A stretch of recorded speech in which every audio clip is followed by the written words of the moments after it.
Tiniyak ng pamahalaan ang patuloy na pagprioridad sa kaligtasan ng mga mangingisdang Pilipino sa gitna ng isyu sa West Philippine Sea sa pagitan ng China. Mananatili din umanong committed ang Philippine Coast Guard at hindi mapapagod sa pagpapatrolya. Ang sentro ng balita mula kay Alan Francisco. Ito ay alinsunod sa pag-uutos si Pangulong Bongbong Marcos na siguraduhin na ang kaligtasan at malayang pangingisda ng ating mga kababayang Pilipino ay hindi ma-jeopardize ng China Coast Guard monster ship. Yan ang paulit-ulit na tinitiyak ng pamahalaan sa gitna ng issue sa West Philippine Sea sa pagitan ng China.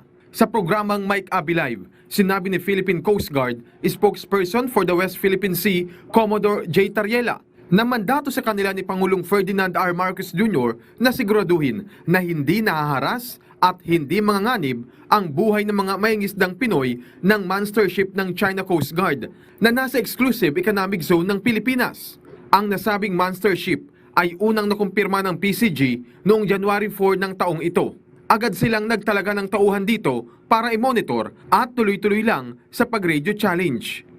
Since day one, we have been pushing them away, farther from the coastline of Zambales, and so far, naging successful naman tayo, sir. We were able to move them further away from the coastline.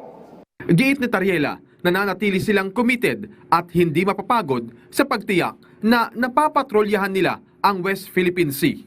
Ang laman po ng ating radio challenge is to inform them about the location and to emphasize that they are sailing within our own exclusive economic zone and that they do not have the legal authority to carry out maritime law enforcement in accordance with the Philippine Maritime Zones Act, the United Nations Convention of the Law of the Sea. Alan Francisco, para sa Pambansang TV, sa Bagong Pilipinas.